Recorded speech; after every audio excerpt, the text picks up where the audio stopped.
Are you interested in achieving these goals, or are you committed? If you're interested, you'll do what's convenient. You'll come up with stories and excuses and reasons why you can't, and you'll use your education as an excuse, you'll use your story as an excuse, you'll use all of that as your reasons why you can't. But if you're committed, you will do whatever it takes. You'll let go of your stories, you'll let go of your excuses, you'll let go of all the reasons you currently have that are formulating your identity of yourself, and you'll learn how to let that go and become who you are destined to become. Think strategic all the time. Before any action or any inaction, ask yourself this question. Is this action going to make me stronger or weaker? Will this action move me toward the strategic long-term goals I am trying to achieve in my life? And do not lie to yourself. You have to tell yourself the truth. And the truth is, you have time. You have the skill. You have the knowledge and the support and the willpower and the discipline to get it done. You cannot get people to believe in your dream until you believe in it yourself. Nobody's going to put into your dream before you put in. You have to invest in what you dream for. Do you have anything that you're dreaming that you're willing to be committed to enough to see it happen? 90% of your energy, focus, time, and thought should be towards the solution, not towards the problem itself. This is a mistake most people make because they expend all the energy into the problem. And when you expand energy, it grows to survive. And the problem gets bigger and bigger and bigger and bigger, and the solution becomes more and more difficult. The hardest part about change is not making the same choice as you did the day before.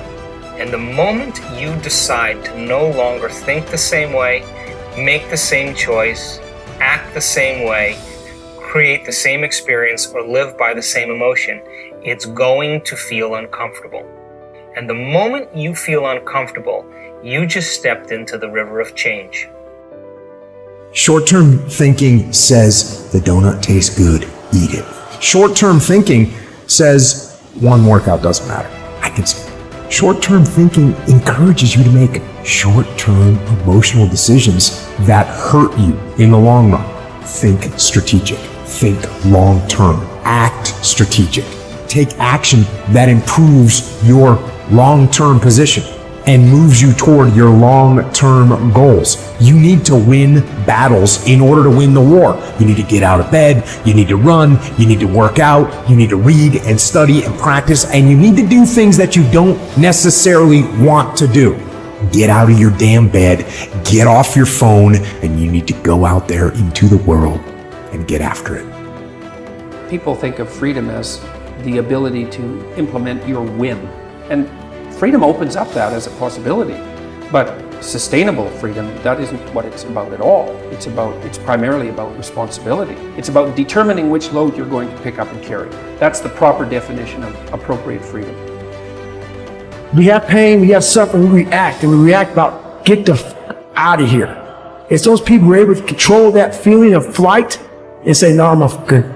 There's a way through this. It's going to end. It's going to end, but we don't know that. We don't think that. At that time, it's going to last forever. So what keeps me going? I've quit several things. I know what's on the back end if I can quit. It's a lifetime of thinking about why the f did I do that? And I ain't doing that no more. You want it, and you're going to go all out to have it. It's not going to be easy. When you want to change, it's not easy. If it were in fact easy, everybody would do it. But if you're serious, you'll go all out. Motivation is a feeling that comes and goes, and it doesn't matter whether it's there or not. Discipline is infinitely more important. So no matter how you feel, get up and do what you're supposed to do.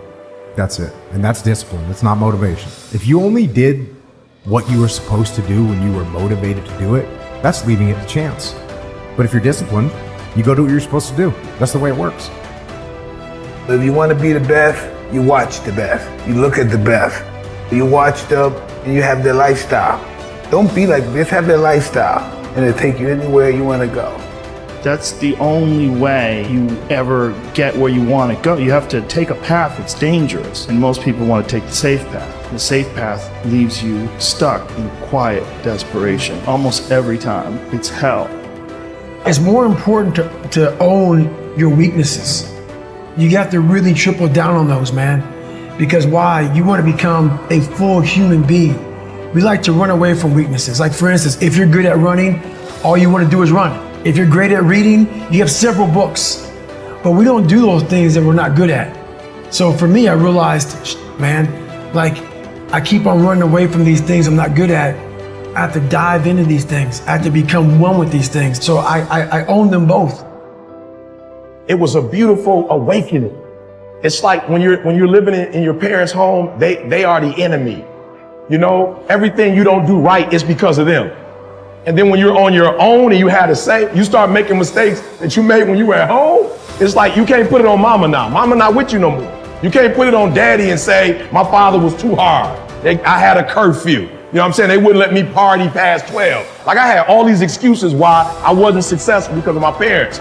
You finally have what you always wanted, control over your life, and you're getting the same results.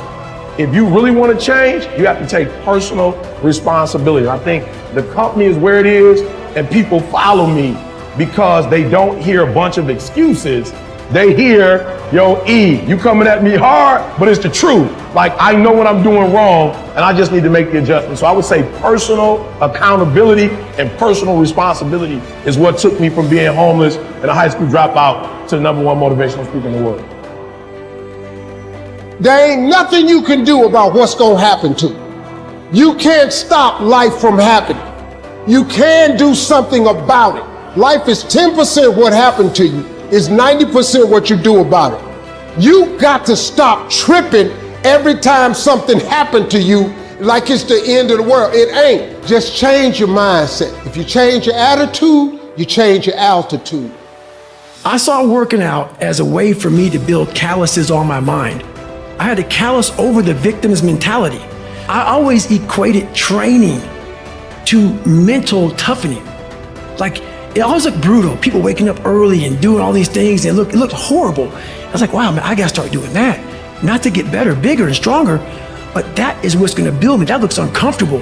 That looks brutal. And getting up early, I don't wanna do that. So I made this long list of things I don't wanna do. And through that, I found myself. So I started seeing myself very differently than the average human being. I was like, hold on a second. I have something they don't have. And that's when I started to develop these things through working out. It was this great, never-ending work ethic. And through work ethic, I developed self-esteem. I believe that everybody has a gift. Every single human out there listening right now, you have a gift. You cannot be great being a lesser version of what already exists. You can only be great when you execute against your own potential and do your own development. And that means getting up there and looking like a clown. And it means taking little bitty steps forward every single opportunity you get. Make your luck. You gotta make your luck. And if you make it, if you keep putting forth the maximal effort, that luck's gonna come. You're gonna make your luck happen. We lie to ourselves. We don't tell ourselves the way things really are. And when we do that, then we can't fix our problems. We have to be truthful to ourselves. Have to stop rationalizing, stop making excuses, stop telling yourself little watered down assessments of where you're really at. Tell yourself the truth.